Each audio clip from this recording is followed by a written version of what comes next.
સમાચાર સવારમાં આપનું સ્વાગત છે। તાજના તાજા અને મહત્વપૂર્ણ સમાચારો પર એક નજર કરીએ તે પહેલા ચેનલને સબસ્ક્રાઇબ કરી લો।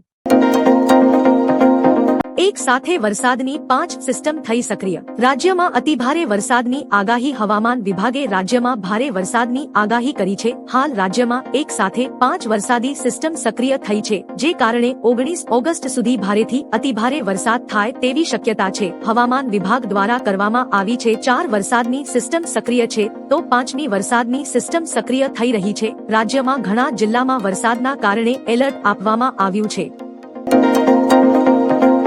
નવા જીએસટી નિયમથી આ વસ્તુઓ સસ્તી થશે। વડાપ્રધાન મોદીના સંકેત બાદ સરકાર નવા જીએસટી નિયમ પર વિચાર કરી રહી છે। નવી ભલામણ મુજબ 5%, 18% અને 40% જીએસટી સ્લેબ લાગુ થઈ શકે છે। હાલ 12% ટેક્સ ધરાવતી ચીજવસ્તુઓ જેમ કે ડ્રાય ફ્રૂટ્સ, દૂધ, નમકીન, ટૂથ પાવડર, પેન્સિલ, ચંપલ વગેરે પર 5% જીએસટી લાગુ થઈ શકે છે। આ સાથે કરિયાણા, દવાઓ, ટીવી, ખેતી વસ્ત્રો, વીમા અને શિક્ષણ સેવાઓ પણ સસ્તી થવાની શક્યતા છે, જેનાથી ખેડૂતો અને આમ આદમીને સીધી રાહત થશે। વરસાદની આગાહી વચ્ચે રાજ્યના અનેક તાલુકામાં વરસાદ। રાજ્યમાં વરસાદની આગાહી વચ્ચે અનેક તાલુકામાં વરસાદ પડ્યો હતો, જે મુજબ લીંબડીમાં 2 કલાકમાં 2 ઇંચ વરસાદ પડ્યો હતો, ભાભરમાં 2 કલાકમાં 1.5 ઇંચ વરસાદ પડ્યો હતો, કશાળા, કુવાડા, મીઠા સહિતના ગ્રામ્ય વિસ્તારોમાં વરસાદ ખાબક્યો હતો, સુરેન્દ્રનગરના થાનમાં 3 ઇંચ વરસાદ પડ્યો હતો, બોટાદના રાણપુર તાલુકામાં 1.25 ઇંચ વરસાદ નોંધાયો છે। આ સાથે અમદાવાદ શહેરમાં પણ 1.25 ઇંચ વરસાદ નોંધાયો છે। આ ઉપરાંત નવસારીના ગણદેવી, બનાસકાંઠાના ભાભર અને ખેડામાં 1.5 ઇંચ વરસાદ નોંધાયો છે। ગુજરાતમાં પાટણમાં પણ વરસાદ વરસ્યો છે। સમીના દાઉદપુર, બાસ્પા, જલાલાબાદ સાથે જ રાધનપુરના કલ્યાણપુરા, પીપળી અને સાતુન સહિતના ગ્રામ્ય વિસ્તારોમાં વરસાદ વરસ્યો છે। લાંબા વિરામ બાદ ગીર સોમનાથમાં વરસાદ પડ્યો હતો। પીએમ મોદી કરશે 2 મોટા હાઈવે પ્રોજેક્ટ્સનું ઉદ્ઘાટન। પીએમ નરેન્દ્ર મોદી આગામી કાલે ₹11,000 કરોડના 2 મહત્વપૂર્ણ national highway projects Dwarka expressway અને અર્બન એક્સટેન્શન રોડ 2 નું ઉદ્ઘાટન કરશે। દ્વારકા એક્સપ્રેસવેનું 10 કિમીનું સેક્શન યશોભૂમિ અને મલ્ટી મોડલ કનેક્ટિવિટી સાથે જોડાશે। UR2 પ્રોજેક્ટ અલીપુરથી દિન્હાઉ કલા સુધીના રૂટને બહાદુરગઢ અને સોનીપત સાથે જોડશે, જે દિલ્હીના ટ્રાફિક જંજાળને ઘટાડશે। Made in India semiconductor chip બજારમાં આવશે। સ્વતંત્રતા દિવસ નિમિત્તે પીએમ મોદીએ લાલ કિલ્લાની પ્રાચીર પરથી પોતાના સંબોધનમાં વધુ એક મોટી જાહેરાત કરી છે। પ્રધાનમંત્રીએ કહ્યું, દેશની પહેલી made in India semiconductor chip વર્ષના અંત સુધીમાં બજારમાં આવશે। સિલિકોનથી બનેલું આ ઇલેક્ટ્રોનિક ઘટક કોઈપણ ઇલેક્ટ્રોનિક ઉત્પાદનની મેમરીને સ્ટોર કરવા, પ્રોસેસ કરવા, ચલાવવા અને સિગ્નલ એમ્પ્લિફિકેશનમાં મદદ કરે છે।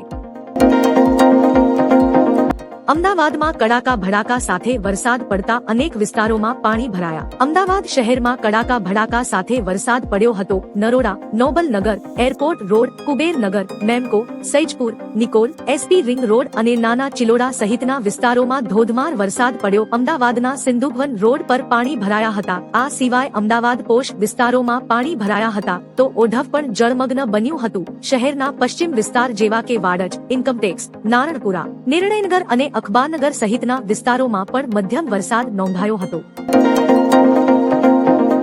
ઓપરેશન સિંદૂરમાં 200 થી વધુ પાકિસ્તાની સૈનિકો માર્યા ગયા। પાકિસ્તાને પહેલીવાર સ્વીકાર્યું કે ઓપરેશન સિંદૂર દરમિયાન ભારતે ઘણું નુકસાન પહોંચાડ્યું હતું। પાકિસ્તાને તેના સ્વતંત્રતા દિવસે યુદ્ધમાં માર્યા ગયેલા 155 સૈનિકોનું સન્માન કર્યું છે। આ સૈનિકોની યાદી બહાર આવ્યા પછી એ સ્પષ્ટ થઈ ગયું કે ભારતીય સેનાએ પાકિસ્તાનને ભારે ફટકો આપ્યો। 150 ઉપરાંત 50 વાયુસેનાના સૈનિકો માર્યા ગયા, એટલે કે ઓપરેશન સિંદૂર દરમિયાન 205 પાકિસ્તાની સૈનિકો માર્યા ગયા। પાકિસ્તાનમાં 200 થી વધુ લોકોના મોત। પાકિસ્તાન પર કુદરતનો પ્રકોપ હોય તેમ જણાઈ રહ્યું છે। પાકિસ્તાનમાં ભારે વરસાદ નોંધાયો છે, જે કારણે પૂરની પરિસ્થિતિ સર્જાઈ છે। અચાનક આવેલા પૂર અને ભૂસ્ખલન જેવી કુદરતી આપત્તિના કારણે પાકિસ્તાનમાં 200 થી વધુ લોકોના મોત નીપજ્યા છે। પાક અધિકારીઓના જણાવ્યા અનુસાર 224 લોકોના મોતની પુષ્ટિ થઈ છે। આ મોત ગિલગિટ બાલ્ટિસ્તાન પ્રાંત અને પાકિસ્તાન અધિકૃત કાશ્મીરમાં થયા છે। ભારત પર ટ્રમ્પનો ટેરિફ મૂર્ખામી. ટોચના અમેરિકન અર્થશાસ્ત્રી જેફરી સેક્સ કહે છે ટ્રમ્પના ભારત પરના ટેરિફ મૂર્ખતાપૂર્ણ છે. આ સાથે તેમણે અમેરિકાનો વિશ્વાસ ન કરવાની સલાહ આપતા ડોનાલ્ડ ટ્રમ્પને એક સંરક્ષણવાદી ગણાવ્યા હતા. તેમણે જણાવ્યું હતું કે ચીન, રશિયા અને બ્રાઝિલ ભારતના વાસ્તવિક ભાગીદારો છે. ટ્રમ્પ પુતિન અલાસ્કા સમિટ પર જેફરી સેક્સ જણાવ્યું કે યુએસ હજુ પણ યુદ્ધના મૂળ કારણને સ્વીકારવાનો ઇનકાર કરે છે. હવામાન વિભાગની લેટેસ્ટ આગાહી. હવામાન વિભાગે 19 ઓગસ્ટ સુધી ગુજરાતમાં ભારે વરસાદની આગાહી કરી છે. આજથી 19 ઓગસ્ટ દરમિયાન 4 વરસાદી સિસ્ટમ સક્રિય થવાથી રાજ્યભરમાં વરસાદનું જોર વધશે. ઉત્તર અને દક્ષિણ ગુજરાત, અમદાવાદ અને ગાંધીનગરમાં ભારે વરસાદની શક્યતા છે, જ્યારે અન્ય જિલ્લાઓમાં સામાન્યથી મધ્યમ વરસાદની આગાહી છે. 7 ઓગસ્ટે વરસાદનું જોર વધુ રહેશે અને 20 ઓગસ્ટ સુધી ભારેથી અતિભારે વરસાદની સંભાવના છે. જીએસટીના દરમાં થશે ભારે ઘટાડો. 79માં સ્વાતંત્ર્ય દિવસ પર પીએમ મોદીએ લાલ કિલ્લાથી મોટી જાહેરાત કરી. તેમણે જીએસટી અને યુવા રોજગાર અંગે મહત્વપૂર્ણ જાહેરાતો કરી. આગામી પેઢીના સુધારા માટે ટાસ્ક ફોર્સ રચવાનો નિર્ણય જાહેર કર્યો. દિવાળીએ દેશવાસીઓને ડબલ દિવાળી ભેટ આપવાની જાહેરાત કરી. પીએમએ જણાવ્યું કે સમયની માંગ મુજબ જીએસટી દરોની સમીક્ષા કરી નવી પેઢીના જીએસટી સુધારા લાવવામાં આવશે. સામાન્ય લોકો માટે કરમાં રાહત અને જીએસટી દરોમાં ભારે ઘટાડો કરાશે.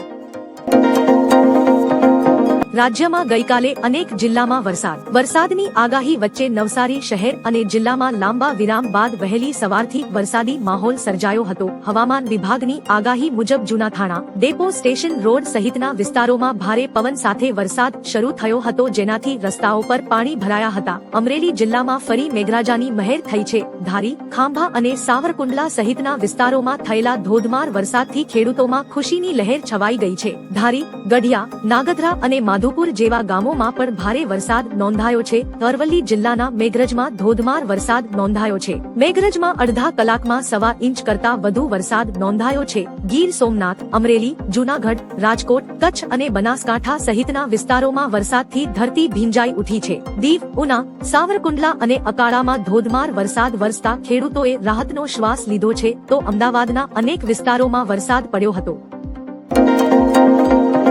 કિશ્તવાડમાં મોતનો આંકડો વધીને 60 થયો. જમ્મુ કાશ્મીરના કિશ્તવાડ જિલ્લામાં વાદળ ફાટવાથી 60 લોકોના મોત થયા, જેમાં સીઆઈએસએફના 2 જવાન પણ સામેલ છે. 200 લોકો ગુમ અને 100 થી વધુ ઇજાગ્રસ્ત છે, જેમાં 37ની હાલત ગંભીર છે. પૂરથી મંદિરો, મકાનો, પુલ અને બજાર તબાહ થયા છે અને હાલ એનડીઆરએફ, સેના અને સ્થાનિક ટીમો બચાવ કામગીરીમાં રોકાયેલ છે. ઘટનાને પગલે રાજ્યના મુખ્યમંત્રીએ સ્વતંત્રતા દિવસના કાર્યક્રમો પણ રદ કર્યા છે. આજે જન્માષ્ટમી, ભગવાન કૃષ્ણનો 5252મો જન્મોત્સવ. આજે શ્રાવણ વદ આઠમના દિવસે ભગવાન કૃષ્ણનો 5252મો જન્મોત્સવ ગુજરાતભરમાં શ્રદ્ધા અને ઉમંગથી ઉજવાશે. દ્વારકા, ડાકોર અને શામળાજી સહિતના મંદિરોમાં ભક્તોની ભીડ શુક્રવારથી જ ઉમટી પડશે. મધરાતે 12 વાગ્યે કૃષ્ણ જન્મના શંખનાદ સાથે મંદિરો નંદઘેર આનંદ ભયો અને જય કનૈયાલાલ કીના જયઘોષથી ગુંજી ઉઠશે. ભક્તિભાવથી ભરેલા કાર્યક્રમોનું આયોજન થશે. 2 દિવસ આ જિલ્લામાં થશે ભારે વરસાદ. હવામાન વિભાગ દ્વારા કરવામાં આવેલી આગાહી અનુસાર આજે 16 ઓગસ્ટના રોજ બનાસકાંઠા, પાટણ, મહેસાણા, સાબરકાંઠા, ગાંધીનગર, અમદાવાદ, અરવલ્લી, ખેડા, આણંદ, મહીસાગર, પંચમહાલ, દાહોદ, વડોદરા, છોટા ઉદેપુર, નર્મદા, ભરૂચ, સુરત, ડાંગ, તાપી, નવસારી અને વલસાડ જિલ્લામાં ભારે વરસાદ થશે. 7 ઓગસ્ટ સાબરકાંઠા, અરવલ્લી, મહીસાગર, પંચમહાલ, દાહોદ, છોટા ઉદેપુર, નર્મદા, સુરત, ડાંગ, તાપી, નવસારી અને વલસાડ જિલ્લામાં ભારે વરસાદ થશે. પીએમ મોદીના ભાષણની મુખ્ય વાતો. ગઈકાલે સ્વતંત્રતા દિવસ પર પીએમ નરેન્દ્ર મોદીએ 103 મિનિટનું ભાષણ આપ્યું હતું, જે મુજબ તેમણે કહ્યું, વિવિધતા એ આપણો મહાન વારસો છે. ભારત સુદર્શન ચક્ર મિશન શરૂ કરશે, જે દુશ્મનના હુમલાને નિષ્ફળ બનાવશે. દેશમાં 2 કરોડ લખપતિ દીદીઓ બની. પીએમ મોદીએ આરએસએસની પ્રશંસા કરી. આજે એકલું ભારત જ યુપીઆઈ દ્વારા 50% રિયલ ટાઈમ ટ્રાન્ઝેક્શન કરી રહ્યું છે. લોહી અને પાણી એકસાથે નહીં વહે. દેશનું ધન વિદેશમાં કેમ જાય? સ્વતંત્રતાનો મહાન પર્વ એ સંકલ્પોનો પર્વ છે. 140 કરોડ દેશવાસીઓ ત્રિરંગાના રંગોમાં રંગાયેલા છે. બંધારણના ઘડવૈયાઓને આદરપૂર્વક સલામ.